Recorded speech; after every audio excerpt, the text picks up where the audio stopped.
할렐루야. 찬양 중에 거하시는 하나님께서 오늘도 우리 모두와 함께 하시는 줄로 믿습니다. 오늘은 누가복음 13장 18절에서 21절 말씀을 중심으로 하나님 나라의 생명력이라는 제야의 말씀을 여러분과 함께 나누도록 하겠습니다.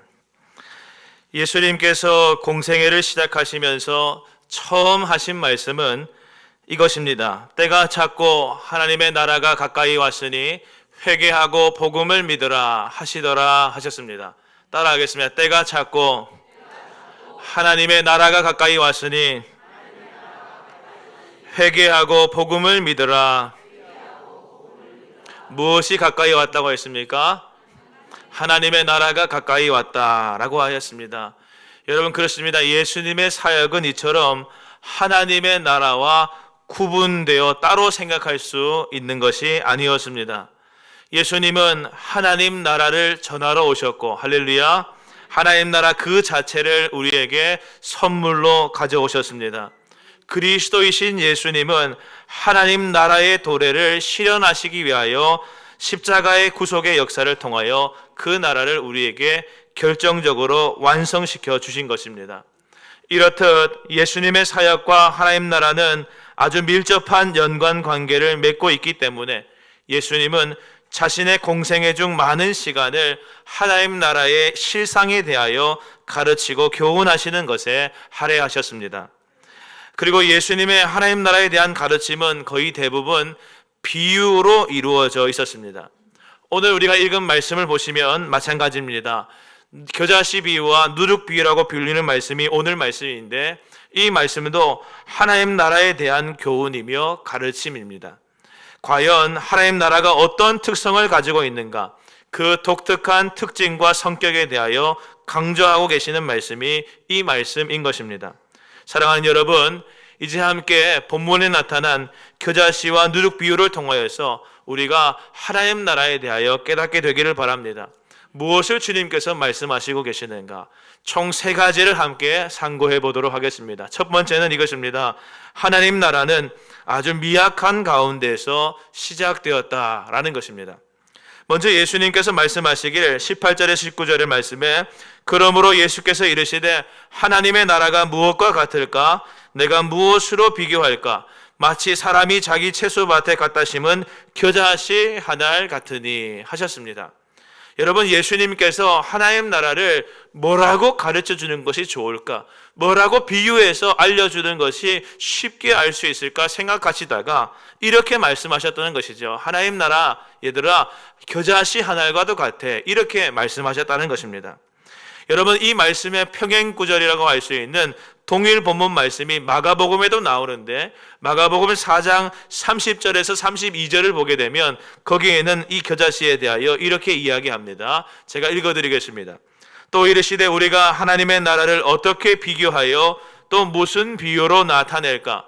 겨자씨 한 알과 같으니 땅에 심길 때에는 땅 위의 모든 씨보다 작은 것이로되, 이렇게 예수님께서 말씀하셨습니다. 여러분, 그렇습니다. 땅에 심길 때에 땅 위에 있는 모든 씨보다 가장 작고 작은 것, 그것이 무엇이라고 말씀하고 계십니까? 겨자씨다, 이렇게 말씀하고 계십니다. 물론 이 같은 표현을 문자적으로 받아들여서 정말로 겨자씨가 이 세상에서 모든 작물 중에 가장 작은 씨인가 혹 아닌가, 이것을 살피는 것은 그리 좋은 방법의 성경 연구는 아닐 것입니다. 사실 실제로 겨자씨가 이 세상에 존재하는 모든 씨들 가운데 가장 작은 씨라고 말할 수는 없습니다. 왜냐하면 오늘날 과학적 연구를 통하여 겨자씨보다 더 작은 씨도 충분히 발견되고 있기 때문에 그렇습니다. 그러나 중요한 것은 예수님 당시 팔레스타인 지방에서 자생하는 식물들 중에서 또 그 당시 예수님의 말씀을 듣던 사람들에게 이 겨자씨라고 하는 것은 충분히 가장 작은 씨라고 분류만 했다는 것입니다. 여러분, 그렇습니다. 겨자씨는 배축과에 속하는 1, 2년생 식물입니다. 특별히 이 겨자씨는 아주 작은 씨앗이었습니다. 특별히 이 씨는 더 특징이 있는데, 싹을 틔우고 그 작은 씨가 나무로 자라게 되면 1m에서 3m까지 자라는, 높이 자라는 특징이 있다라는 것이었죠. 여러분, 예수님께서 이러한 특징을 가지고 말씀하고 계시는 것입니다. 이어지는 누룩 비유도 마찬가지입니다. 20절에서 21절 말씀에 또 이르시되 내가 하나님의 나라를 무엇으로 비교할까? 마치 여자가 가루 서말 속에 갖다 넣어 전부 부풀게 한 누룩과 같으니라 하셨습니다. 여러분, 누룩 역시도 마찬가지 아니겠습니까? 음식물 속에 들어가서, 특별히 가루들 속에 첨가되어져서 발효시키는 소량의 발효제가 바로 누룩입니다. 그런데 이 누룩이 가루 속에 들어감으로써 어떻게 되는가? 가루를 부풀리는 것이죠. 그래서 그 이전에는 밀가루였지만 이제는 빵이 되게 하는 것입니다. 이처럼 겨자씨와 누룩은 그 모두가 다 공통된 특징이 있는데, 우선적이고 공통된 특징은 바로 매우 작고 매우 미약한 데서 시작되어진다라고 하는 의미가 있는 것이죠. 여러분, 예수님의 이 비유는 굉장한 과장법적 문학적 표현들입니다. 다시 말해서 이것은 하나님 나라가 이런 특징을 가지고 있다는 것이죠. 하나님 나라는 작고 미약한 태동이었다라는 것입니다. 하나님 나라의 미약한 태동에 대하여 가르치고 있는 것입니다. 실제로 그랬습니다. 하나님 나라가 이 땅에서 시작될 때에 그 첫 시작이 어떠했습니까? 참으로 미미하고 보잘것이 없는 상태로 시작되었습니다. 이 땅에 하나님 나라를 도래케 하신 예수님에 대하여 생각해 보십시다. 예수님은 어떤 분이셨습니까? 예수님은 로마 제국의 여러 식민지들 가운데 한 나라에 불과한 유대 땅에서, 그것도 이름 없는 그 땅의 변방인 나사렛 출신으로서, 또한 유대 당시 사회에서 정규 교육도 받지 못한 한 가난한 목수의 아들로 이 땅에 오셨습니다. 유대 사회에서 이러한 사람은 크게 대접받지 못하는 것이 당연하겠죠. 때문에 예수님은 당시 어느 누구의 호감도 얻지 못했으며 배후에 어떤 권력자나 재력가의 후원도 없으셨습니다. 그리고 나중에 예수님께서는 십자가에 달려 돌아가셨는데, 십자가상에서 죽으시는 그 모습을 보게 되면 마치 죄수 중에 한 사람으로서 죽임을 당했을 뿐입니다. 죄 없으신 주님께서 그렇게 죽으신 것입니다. 또한 예수님의 제자들도 한번 생각해 보겠습니다. 예수님의 제자들은 어땠습니까? 대부분 갈릴리의 무식한 어부들이었습니다. 또한 예수님의 제자 중에서는 매국노인 세리도 있었고, 열심당원으로 로마 제국의 지배에 항거하여서 조직된 급진적인 테러리스트로 활동했었던 사람도 제자로 삼아서 예수님의 제자가 되었었습니다. 참으로 예수님에 의하여 시작된 하나님의 나라는 이처럼 아무도 주목하지 않을 만큼 아주 미약하기만 했습니다. 그러나 그렇게 시작된 하나님 나라 복음이 어떻게 되었습니까? 시작은 미미하고 보잘것없었지만 불과 몇 세기 지나기도 전에 로마 제국을 정복하게 되었고, 곧이어 유럽 전체를 복음화하게 되었습니다. 마침내 오늘날 예수 그리스도의 복음은 전 세계에 가장 강력하게 그 영향력을 드러내고 있는 것입니다. 여러분, 하나님 나라라고 하는 이 복음의 씨앗은 구약 시대의 장구한 역사 속에서 계시와 약속의 예언을 거쳐서 메시아이신 예수님께서 이 땅에 태어나심으로 드디어 발화를 시작했습니다. 그리고 그 첫 발화의 모습은 우리가 잘 알다시피 아주 작고 미약했죠. 하지만 예수님의 사역을 통하여 점진적으로 점점 확장되어져 갔습니다. 그러나 또한 예수님의 십자가 죽음 앞에서 그 생명력이 다하여서 사라진 듯 보이기도 하였습니다. 하나님 나라 건설이 실패하는 것처럼 보이기도 했습니다. 표면적으로 볼 때 십자가는 예수님의 생애에 있어서 그야말로 꺼져가는 등불이었고 상한 갈대처럼 비춰졌습니다. 하지만 그 저주의 십자가도, 저 악한 죽음의 권세도 예수님을 통하여 발화한 하나님 나라 복음이라고 하는 씨앗의 생명력을 결단코 막지를 못했습니다. 결국 예수 그리스도의 부활 사건으로 인하여 예수님 속에 있는 하나님 나라의 생명력이 만천하에 드러나게 되어진 것입니다. 그리고 예수님과 그의 택함을 받은 12제자들, 그리고 오순절 마가의 다락방에 모인 120명대의 성도들로 인하여서 그 소수의 택함 받은 자들을 통하여 이 하나님 나라는 점점점 확장되어져 갔고, 그 놀라운 생명의 물결이 세상이 능히 감당하지 못할 파도가 되어 세상을 덮치게 되어진 것입니다. 사랑하는 여러분, 그렇습니다. 하나님 나라는 이처럼 작고 미약하고 보잘것없지만 그 속에는 참으로 생명이 있기 때문에 그 생명력은 결국 크고 놀라운 역사를 일으키고도 남음이 있는 줄로 믿습니다.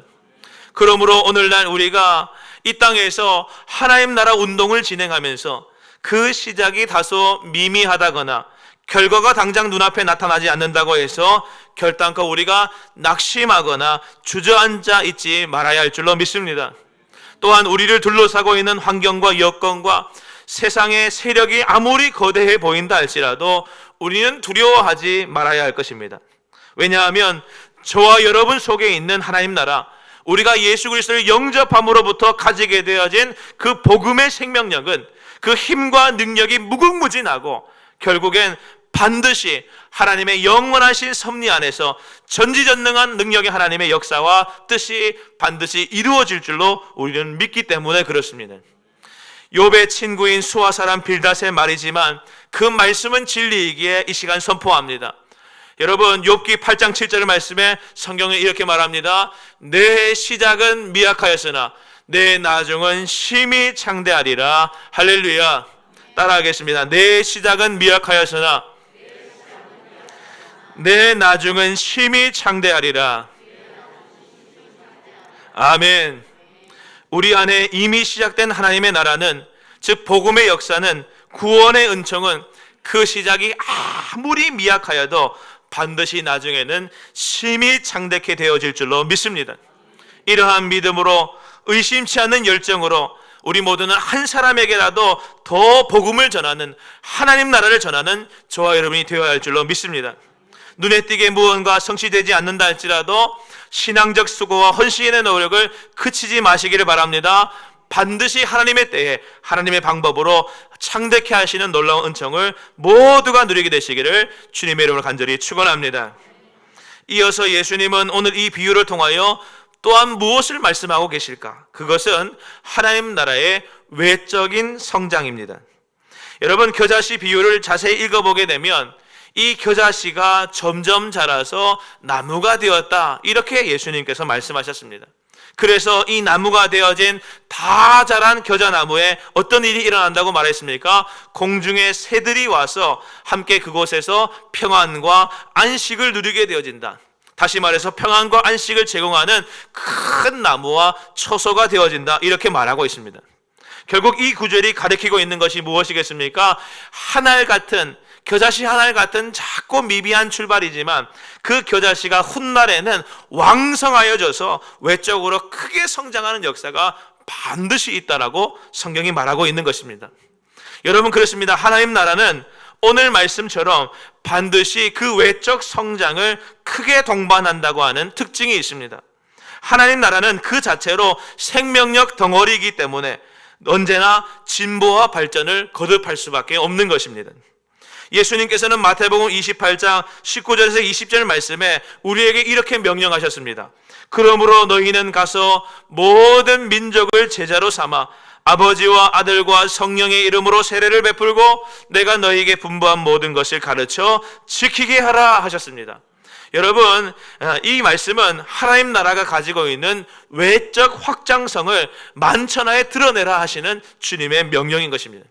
그리고 사도행전 1장 8절 말씀에서 보게 되면 오직 성령이 너희에게 임하시면 너희가 권능을 받고 예루살렘과 온 유대와 사마리아와 땅끝까지 이르러 내 증인이 되리라 약속하셨습니다. 그리고 이 말씀은 복음이 예루살렘 교회를 넘어서 소아시아 7교회와 또한 로마 교회와 또한 유럽 외에 있는 수많은 교회들과 그리고 이제까지는 전 세계에 확장되어 전파되어 감으로 말미암아 온전히 성취되어져 갔습니다. 이처럼 하나님 나라는 아주 분명하게 외적인 성장을 반드시 동반하게 되어져 있는 것입니다. 제가 지금 여러분에게 외적인 성장이라고 말씀드려서 혹시 속이 불편하신 분이 계실지도 모르겠습니다. 그런데 이것을 속 불편하게 바라볼 것이 아닙니다. 생각해 보시기 바랍니다. 어린 아이가 자랄 때에 분명 부모가 자식에게 잘 먹이고 잘 재우고 좋은 것 주고 했는데 그럼에도 불구하고 자식이 키가 자라지 아니하고 몸이 자라지 아니하고 그 어린아이 같은 모습으로 계속 있는다고 한다면 부모의 마음에 얼마나 큰 상심이 되고 걱정이 되겠습니까? 여러분, 그 걱정은 이루 말로 할 수 없을 만큼 힘든 걱정입니다. 왜 잘 먹였는데도 자라지 않고 잘 입혔는데도 잘 자라게 어떻게 재우게 했는데도 왜 몸이 자라지 않을까 안절부절하게 되고 그 걱정은 태산 같아집니다. 분명히 일어나야 할 외적인 성장이 일어나지 않고 있기 때문에 마음이 답답해지는 것입니다. 여러분, 에베소서 4장 13절 말씀에 그래서 사도 바울은 이렇게 말합니다. 우리가 다 하나님의 아들을 믿는 것과 아는 일에 하나가 되어 온전한 사람을 이루어 그리스도의 장성한 분량이 충만한 데까지 이르니니 하셨습니다.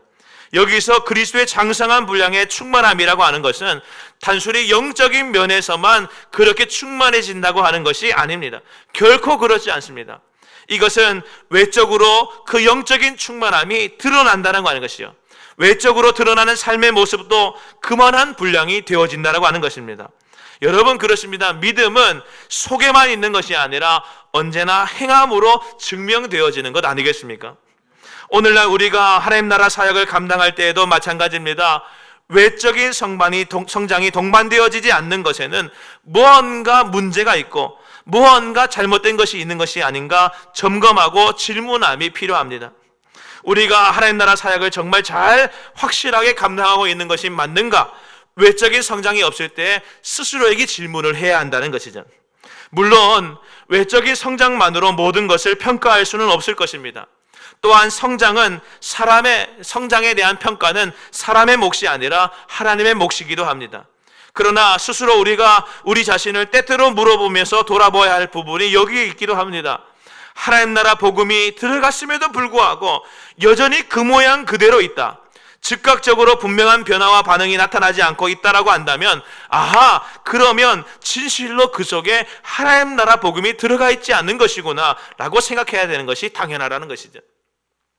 여러분, 하나님의 사람들, 복음을 들은 사람들은 어떻습니까? 진짜로 들은 사람들은 그 즉시 삶에 다른 모습이 나타나게 되어 있습니다. 변화를 받아서 이전과는 분명히 차이나는 다른 삶을 살게 되어 있는 것입니다. 하나님을 떠나서 하나님과 점점 멀어져가는 방향으로만 계속 나아가던 사람이 복음을 듣게 되어지고 하나님 나라의 생명이 그 속에 들어가게 되면 이제는 돌아서서 하나님께로 나아가게 되는 삶의 변환과 전환이 나타나는 것입니다. 마치 탕자가 아버지 집으로 돌아가기 위하여 일어나서 그 걸음을 재촉하여 출발하듯이 말입니다.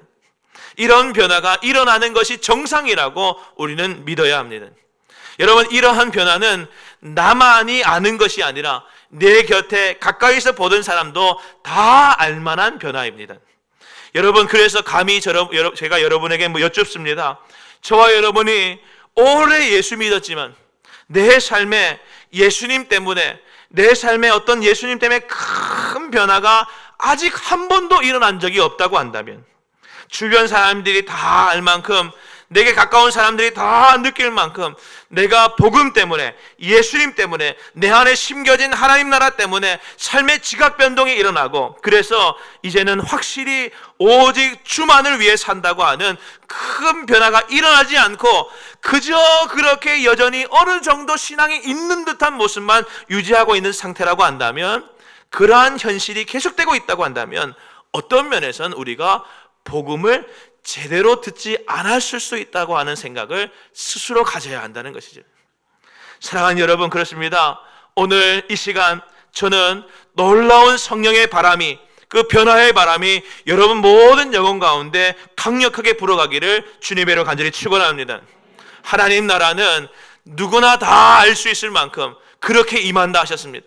마찬가지로 하나님 나라인 복음이 우리 안에 들어오게 되면, 그 하나님 나라 복음은 나만이 아는 모습으로 나타나지 않습니다. 누가 보더라도 다 알만한 저 사람 변했다, 저 사람 새로워졌다, 저 사람 예수 믿는 것이 확실하다 하는 외적인 성장과 변화가 반드시 나타나게 되어 있습니다. 그것은 내가 그렇게 보이고 싶어서가 아니라 자연스럽게 들어온 내 안의 겨자씨와 같은 그 생명의 능력이 나를 그렇게 변화하게 만들게 되기 때문에 그렇습니다. 여러분, 우리나라를 한번 생각해 보십시오. 우리나라가 언제 놀랍고도 풍성한 부흥기를 겪었습니까? 그때는 복음이 이 땅에 들어오면서부터였습니다. 하나님 나라 복음이 이 전국을 강타하게 되었을 때, 하나님 나라 복음이 성경적인 가치관이 이 세상에 물결을 치게 되었을 때, 이 세상이 그 복음으로 말미암아 나라도 변화되어지는 역사를 경험하게 된 것입니다. 그런데 요즘 보시면 어떻습니까? 생명의 복음, 하나님 나라 복음이 점점 약해져 가니까 어떻게 되어지는가? 나라가 혼란스러워집니다. 참으로 희한한 것은 세계 역사를 보게 되면 복음이 들어가면 나라가 평안해지고 형통해지고, 그 반대로 복음을 배척하면 오히려 잘 세워졌던 나라도 순식간에 역사의 뒤안길로 사라져버리는 것을 보게 된다는 것입니다. 놀라울 정도로 그렇습니다. 그런 일이 일어납니다. 사랑하는 여러분, 하나님 나라는 이처럼 둘 사이에서 머뭇머뭇하게 하지 않습니다. 확실한 변화를 일으킵니다. 교회도 그렇습니다. 겨자씨처럼 하나님 나라 복음이 교회 안에 완전히 심기게 되어지면 반드시 큰 나무로 성장하여서 새들이 찾아와서 쉬며 둥지를 틀고 보금자리를 꾸미기는 역사가 일어날 줄로 믿습니다. 교회가 하나님 나라로 풍성해지면, 복음으로 가득해지면 동서남북에서부터 사람들이 찾아와서 하나님 나라 잔치에 참여하게 될 줄로 믿습니다. 구름대같이 몰려오는 역사가 있는 것입니다. 여러분, 이것이 바로 하나님 나라의 법칙입니다. 이런 놀라운 역사가 우리 교회 가운데도 가득하기를, 넘쳐나기를 주님의 이름으로 간절히 축원합니다. 마지막으로 오늘 이 말씀을 통하여 듣게 되는 것은 하나님 나라의 내적 생명력입니다. 여러분, 19절에 겨자씨 비유가 나오고 21절에 누룩 비유가 나옵니다. 이 두 비유는 유사한 비유입니다. 둘 다 하나님 나라의 생명력과 또한 성장을 강조하고 있지요. 그런데 이 겨자씨 비유가 하나님 나라의 어떤 외적인 성장력, 그래서 나무가 되어지는, 크게 되어지는 그것에 대하여 강조하고 있다고 한다면, 누룩 비유는 그 초점이 조금 다른데 은밀하고도 내적인 성장, 특별히 성숙의 그 포인트가 맞춰져 있습니다. 다시 말해서 누룩 비유는 하나님 나라의 그 강력한 내적 영향력, 그것을 강조하고 있는 것이죠. 여러분 다 아시다시피 누룩은 조금만 넣어도 전체를 변화시킵니다. 제가 빵을 만들어 본 적은 없습니다만 저희 아내가 집에서 빵 만드는 것을 여러 번 본 적이 있습니다. 보니까 이스트라고 하는 가루, 그 효모 팽창제를 그리 많이 넣는 것도 아니었습니다.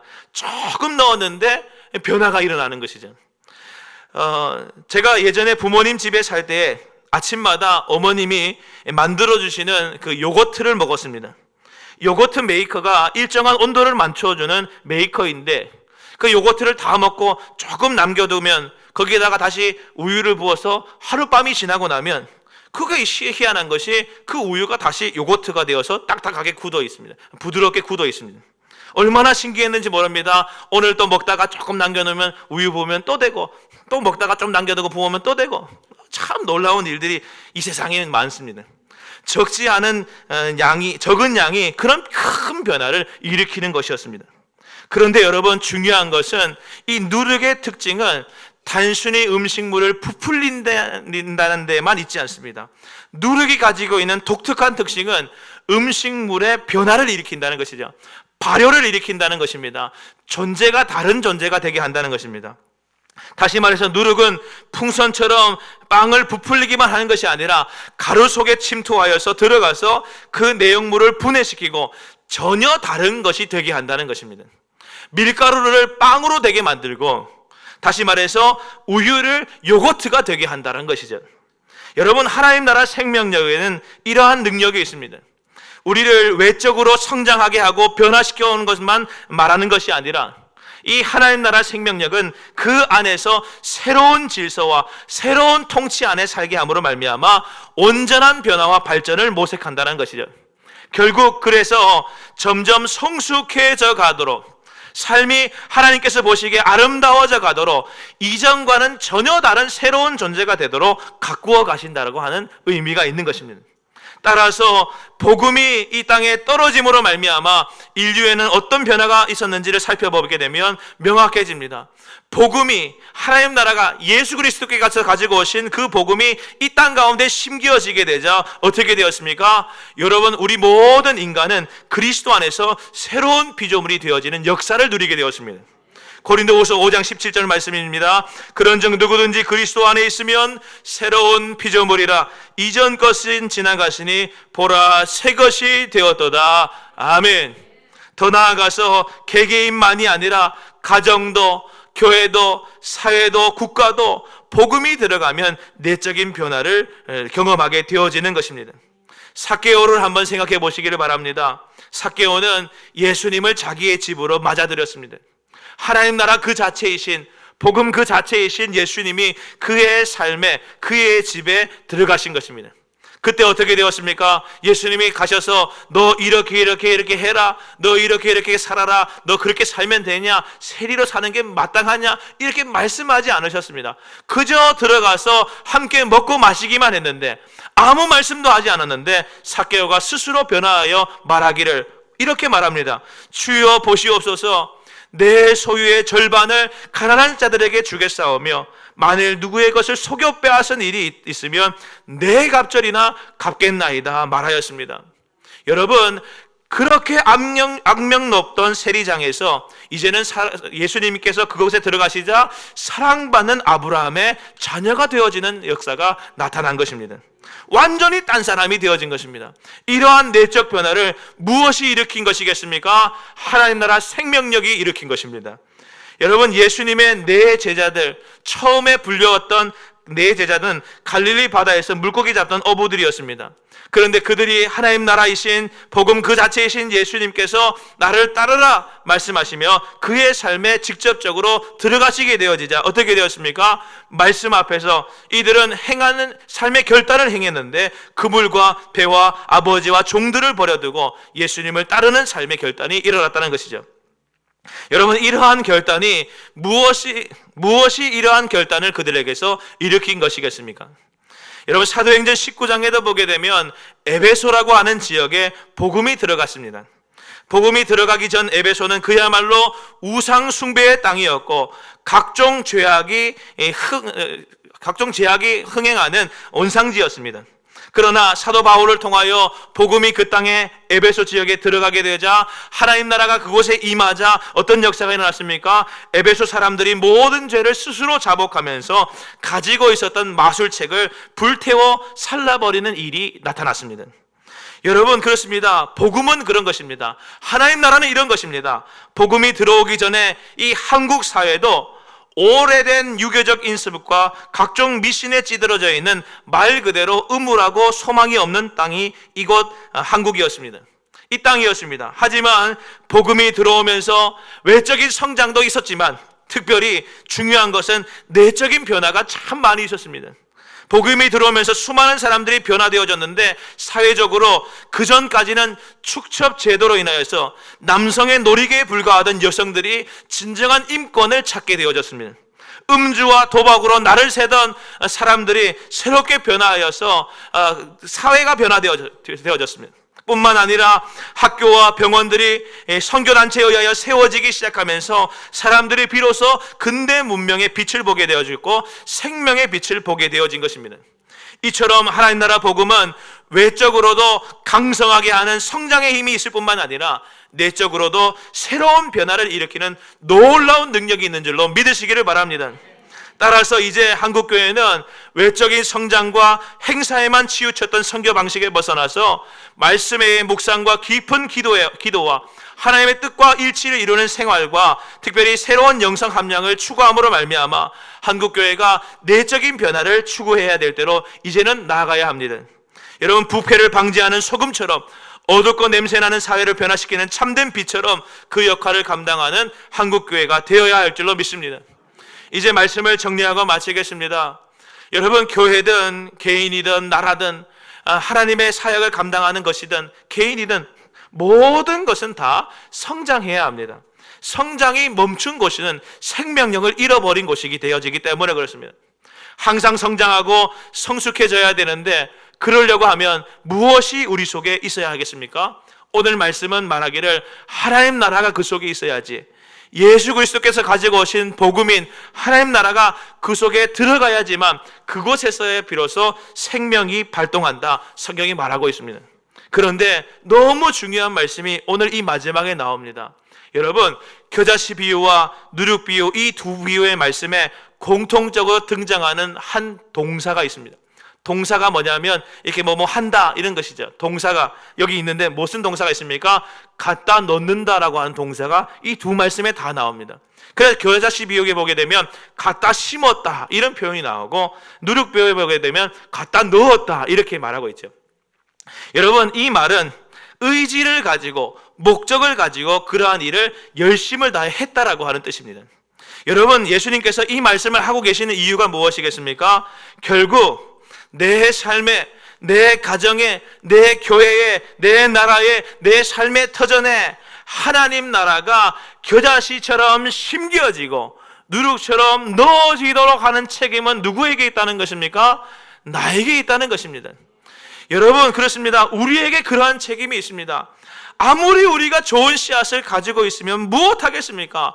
심지 않고 그대로 내버려 두게 되면 제 아무리 옥토라 해도 싹이 트고 나무가 자라고 열매가 맺는 일들은 일어나지가 않습니다. 아무리 좋은 품질의 최상품의 밀가루를 가지고 있어도 누룩을 넣지 않으면, 그렇게 해서 누룩이 그 속에 들어가지 않으면 발효되어서 그 밀가루가 우리 인간이 먹을 수 있는 빵이 되지 못합니다.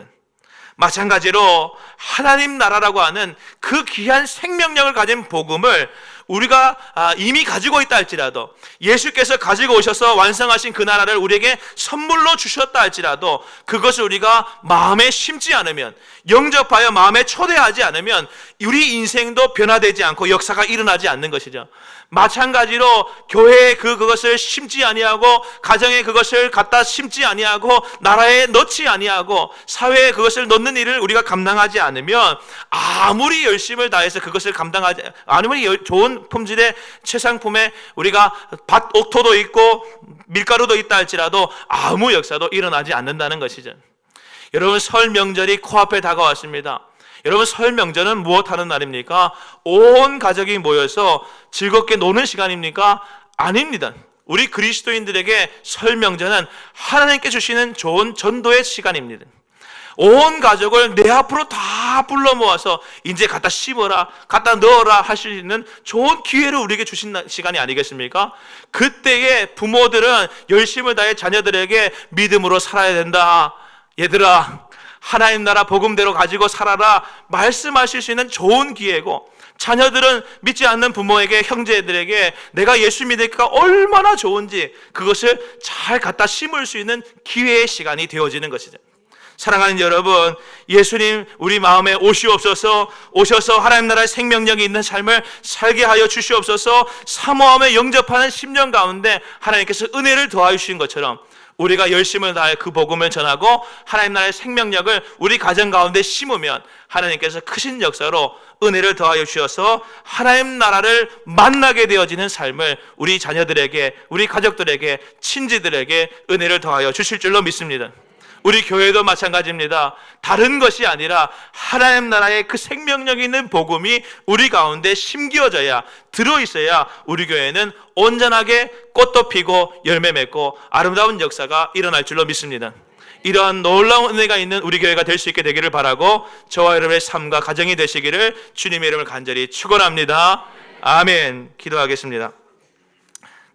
이 시간 기도하실 때 주신 말씀을 붙들고 하나님 앞에 기도하겠습니다.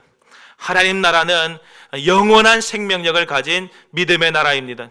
그 복음이 우리 주님께서 가지고 오신 생명이십니다. 그 생명을 내가 영접하게 하여 주시고, 나는 가정에, 교회에, 이 사회에, 곳곳에, 나라에 열심을 다해 갖다 심고 넣는 일을 잘 감당하는 주님의 일꾼 되게 하여 주시옵소서. 그래서 하나님 나라의 그 놀라운 외적 성장력과 또한 내적인 성숙이 우리 가운데 넘쳐나도록 은혜를 주옵소서. 이렇게 기도할 수 있게 되기를 바랍니다. 또한 이 시간 함께 기도하실 때에 여러 가지 기도의 제목들을 여러분에 같이 드립니다. 우리 교회가 역동적이고 생명력 있는 예배 공동체로 거듭나게 하여 주시옵소서. 기도해 주시기를 바랍니다. 또한 소금과 빛처럼 참 생명력 있는 그리스도인의 삶을 살아가는 선한 믿음의 성도들이 가득한 이 나라가 되게 하여 주시옵소서. 또한 우리 모든 성도들이 기도의 무릎을 항상 주님 앞에 꿇음으로 말미암아 영적 생명력이 충만한 삶을 살게 하여 주시고 그리하여서 승전가만을 부르는 은혜의 삶이 되게 하여 주시옵소서. 이 시간 소망하면서 주님 앞에 간절히 기도함으로 나아가도록 하겠습니다. 함께 기도하겠습니다. 하나님 아버지 고맙고 감사합니다. 우리를 사랑하셔서 이 귀한 말씀으로 우리에게 은혜를 주시니 감사합니다. 하나님 나라는 그렇습니다. 겨자씨처럼 작고 미약하며 누룩처럼 보잘것없는 것이지만 그 생명력은 한이 없어서 하나님 나라가 우리 가운데 들어오면 그것이 성장과 성숙을 이뤄가는 놀라운 역사가 일어날 줄로 믿습니다.